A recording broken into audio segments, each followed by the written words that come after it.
Welcome back, everybody.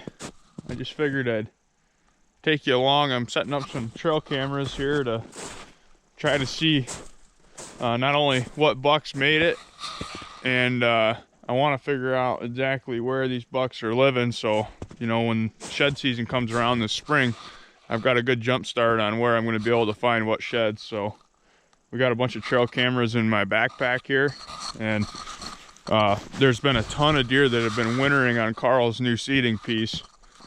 He killed Rocky right over here off the end of his food plot, and I talked to Carl, and I'm gonna get a bunch of cameras up in here. A lot of these deer are bedding down on that creek bottom or across the creek up on that pine ridge, and they're feeding in this new seeding. So I want to see, you know, which bucks are here and where they're traveling, where they're bedding. I want to know everything about them so I can find their sheds. So I'm on this big deer trail, two of them that come out right here, and we're gonna get a camera up down here. I can get through here. Yeah, there's been a lot of deer coming right through this spot right here. Gotta get a camera set up right in here, see what deer are coming through.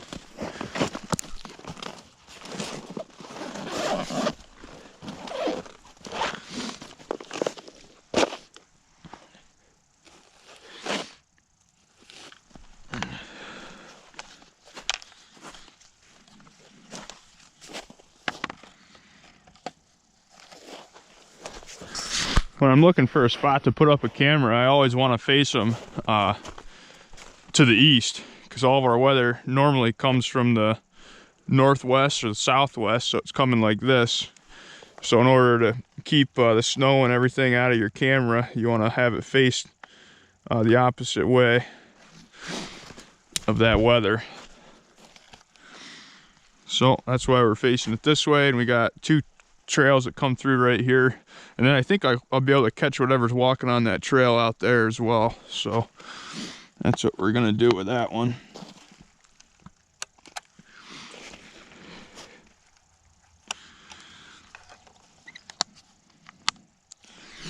And then whenever I set a trail camera up, I have so many out that I always mark them all on Onyx.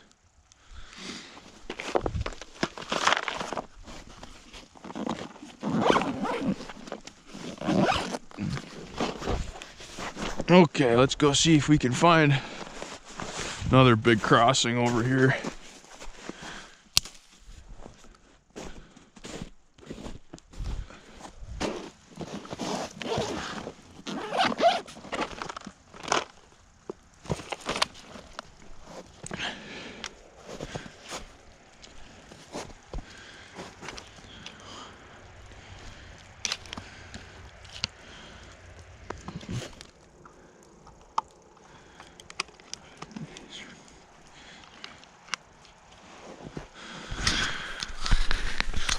Okay, we got another trail camera set up on this huge deer trail. A lot of the deer that are coming across Carl's food plot up to that new seeding look like they're stopping and munching on those treetops. That chunk of that pine tree fell down, and the deer always really like browsing on those treetops.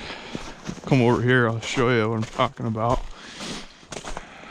They're just a huge attractant to deer, and in the spring, you really want to look for these in the woods, because oftentimes the deer like bedding under them, and possible you can find a shed or two whenever you find them. See, the deer have been in here like crazy. There's a heck of a big trail going through here.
I really like this spot.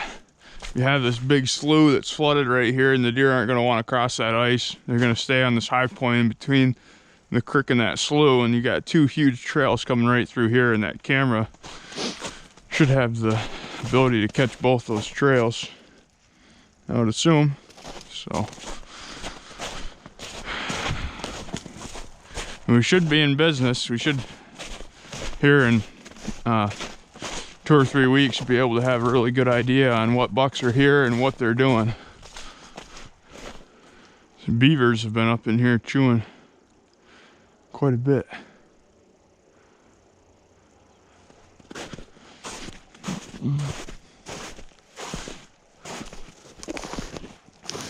Boy, you can make a heck of a beaver set in there. 1 330, and you'll nail everything that comes up and down that.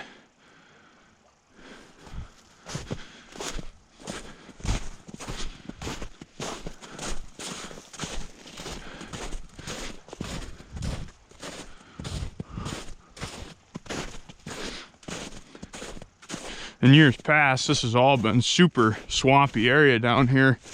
Really, you know, too wet to actually plant anything. And Carl came in and dug this ditch out this year, and really can't believe how good it did in keeping this drier up here. You know, all that water's been able to funnel into this ditch and run right out. So he hasn't had nearly the issue with it being as wet as it's been in years past. Rocky's last stand was right over there.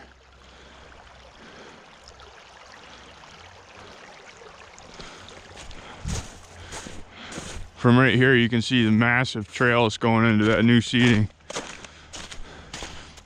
This food plot is totally gone. I mean, this is decimated. There's not even a bulb left in here. They've got them all pretty well laid up. It's really worked out to be kind of a perfect storm. You have all this thick cover and bedding in here with this food right close to it. I mean, these deer would bed 15 yards off the food plot and come out in here and eat all day long, you know, all year. So felt super comfortable. You know, they weren't getting kicked out of here at all. So it worked out great. But we definitely want a few cameras up right here looking at this.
That looks good. I think we'll be able to catch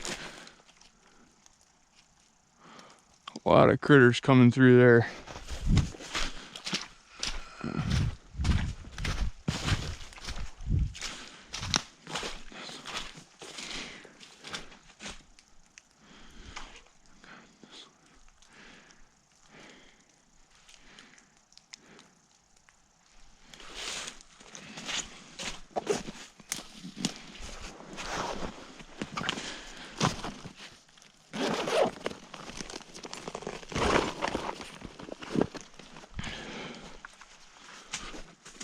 Oh, we got everything.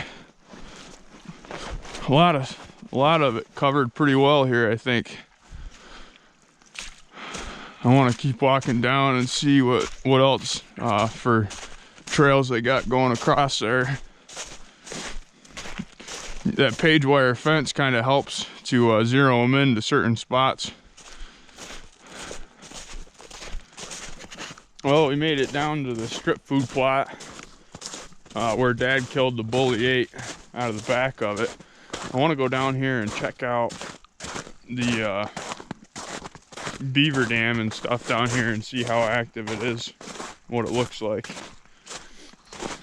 These beavers are a huge nuisance for me over here, and I got to make sure that I keep them in check every year and get these things trapped, because one year they could cause a really big issue for me in this food plot if they flood this hard like they've done in the years past. So we're gonna go down here and see what it looks like, and if we need to, we'll go get a few 330s and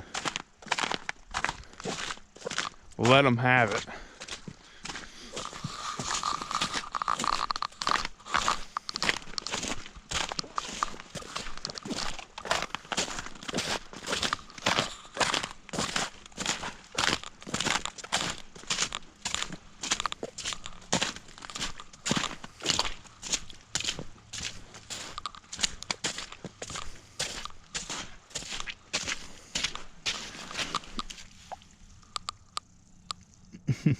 Chewed off the top of that.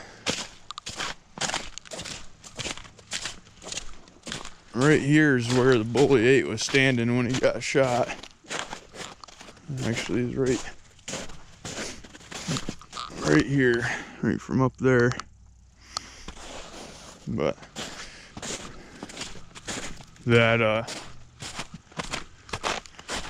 beaver dam that causes issues is right over here off the back. You can see how wet this is down in here. Tons of deer trails coming in and out of here.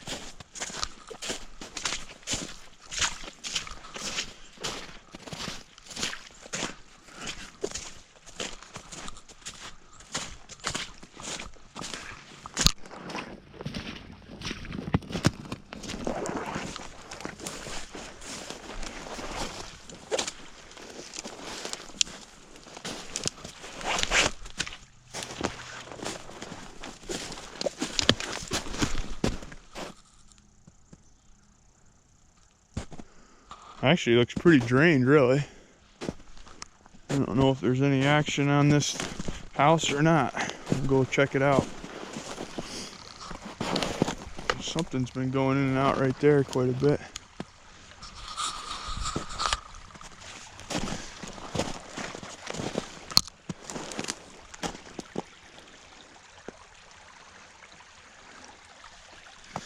There's fresh beaver crap. There. There's definitely beavers in here. Looks like I can actually see another house straight over this one where that big root mass is up. It looks like there's another beaver house over there.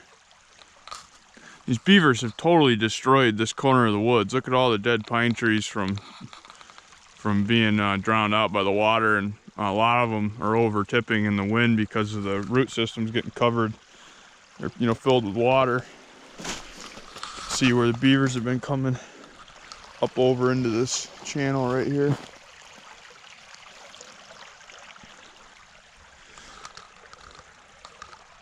Might have to go get a couple 330s and let them have it in this channel up there.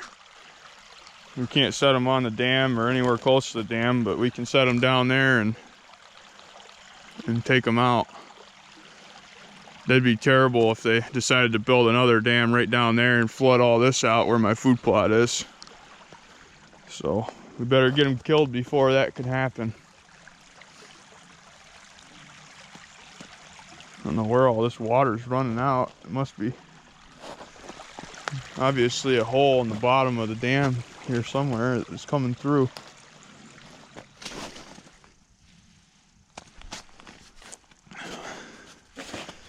Ever wonder what one of these things tastes like?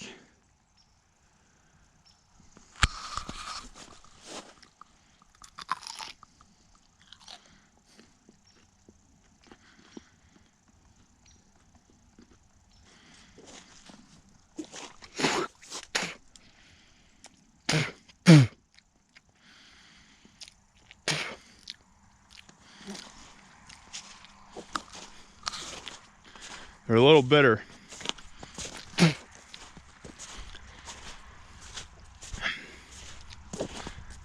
Very bitter. They've got a good crunch to them though.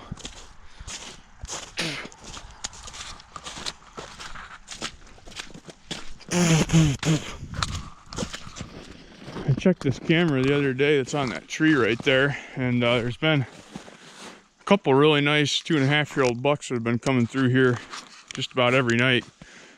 They start in this food plot and then end up feeding over into that other one. Going to be really nice deer next year.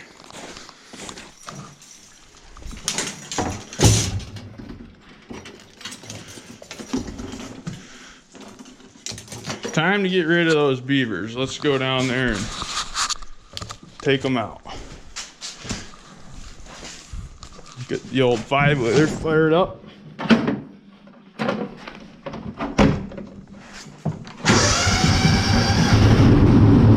Oh yeah, she fires right up.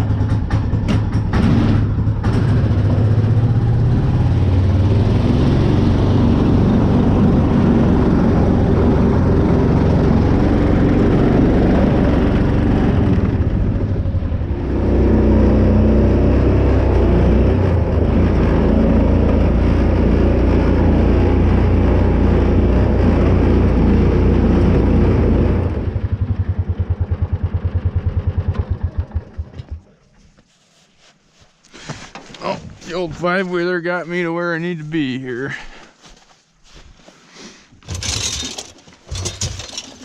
Okay, before we even get over there, I gotta explain to you the situation we have here in New York before everybody's like, what are you doing? Yes, it's very stupid, I understand that, but it's the rules in New York. So your trigger wire's got to be one piece.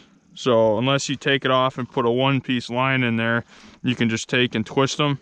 I put them in a drill bit and just tighten them and then just spun them all up. So that's legal. And when I set this trap, it's got to be way over. I think there's got to be 6 inches across here. You know, and they say that's so you don't catch non-target critters like otters or muskrats or mink. But the reality of it is I've caught both mink and muskrats, you know, with a totally legal New York set. So, I mean, if they want to swim into this thing, they're going to swim into it. They're not going to go around it if they don't, you know, they don't think they need to. So it doesn't always work, but I just wanted to clarify that with everybody as to why I'm doing that. You obviously got to have your name tag on the traps. And then, what else was I gonna, oh yeah, these 8 stands I use. These things, I really like them. I know some trappers don't. If you guys are really into beaver trapping and you like watching beaver trapping, there's a guy that I watch on YouTube all the time. He's a beaver trapping machine. He is a beaver's worst nightmare. It's called Maniac Productions.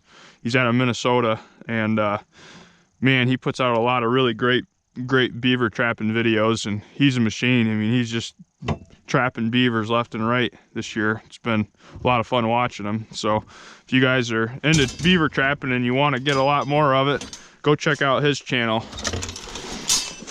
But let's get out there and get these nuisance beavers caught before they flood my food plots. Okay, so obviously there's a big run right here through this main channel, the beaver dam and huts right there, and then there's another dam and another hut up farther. New York State, you're not allowed to set within 15 feet of the beaver lot or beaver house or dam. So we're away from the dam. We're gonna stick a set right here, and then I'm not sure, we might go farther down and stick another one in this run. Maybe double up.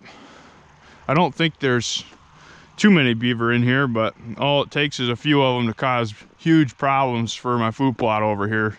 So we got to get them trapped out of here every year, and I kind of enjoy trapping them. I really enjoy beaver trapping. I wish there was money in it and I'd do it a lot more, but I really, at this point, people that do it because they enjoy it. There's really not money in it anymore. Back when my grandfather was my age, by God, they put some money in the bank doing this. Not the case anymore, unfortunately.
Well, it's nothing special. I wasn't thinking too good when I muddied up that dam over there, because now I can't really see what's going on in there, but I think if there's beavers coming through here, that'll take them out. Let's go set another one. So we got another beaver set in, so I've got 2 330 set down there in that run. So fingers crossed, we're not gonna have the beaver issue we had tomorrow that we had today. If we connect on either of those. So I'll go check those first thing in the morning before work, and I'll show you that on the next video. Thanks for watching, everybody, and hopefully we have some big old beavers to show you tomorrow morning. Thanks for watching.